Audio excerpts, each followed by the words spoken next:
बेमुदत उपोषणाचा आजचा तिसरा दिवस आहे. आपल्याला सगळ्यांना माहिती आहे की उल्हासनगर ह्या शहरामध्ये कॅम्प 3 मध्ये शांतीनगर या भागामध्ये एक स्मशानभूमी आहे आणि त्या स्मशानभूमीमध्ये डॉक्टर बाबासाहेब आंबेडकरांचा एक पुतळा पूर्णाकृती तिथे उभारला गेला होता. आणि ही बाब ज्या वेळेला निदर्शनाला आली त्यावेळेला या शहरातल्या अनेक सामाजिक कार्यकर्त्यांनी त्याला विरोध केला आणि त्या विरोधामध्ये पत्रव्यवहार सुरू केला. त्याच्यामध्ये एक कायद्याने वागा लोक चळवळ सुद्धा होती. 1 ऑगस्ट 2025ला आपण पहिलं पत्र हे ठाणे जिल्हाधिकाऱ्यांना दिलेलं होतं आणि त्यानंतर पुढच्या टप्प्यामध्ये ईमेलद्वारे स्मरणपत्र, उल्हासनगर महानगरपालिकेला पत्र, राज्याचे मुख्य सचिव, गृहसचिव, नगरविकास सचिव असे प्रत्येक टप्प्यावरती आपण पत्रव्यवहार केलेला आहे. याच्यामध्ये 2 मुद्दे आपण प्रमुखताने मांडलेले आहेत.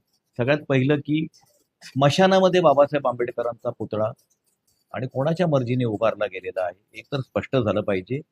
कुठल्याही विवेकी विचारी माणसाला जर आपण विचारलं तर ते प्रत्येक जण सांगतो की स्मशानामध्ये बाबासाहेबांचा पुतळा उभारणं हे गैर आहे.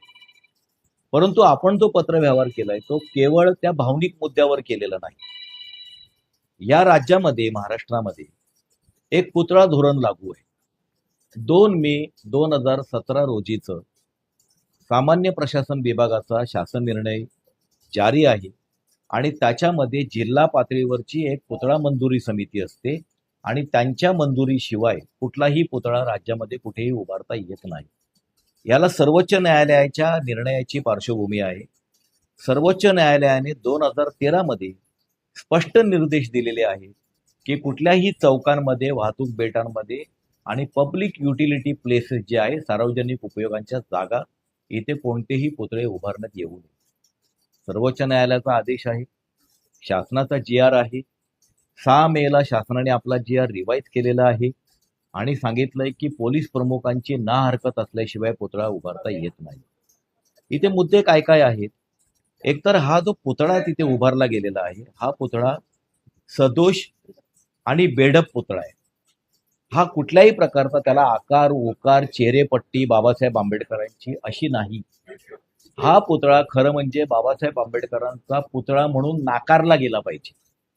परंतु तो बेकायदेशीररित्या उभारलेला असल्यामुळे तो तिथे पचवला गेला आणि त्याच्या पाठीमागे शिंदे शिवसेनेचे जे खासदार आहेत, खासदार डॉक्टर श्रीकांत शिंदे आणि तिथले स्थानिक शिंदे शिवसेनेचे पदाधिकारी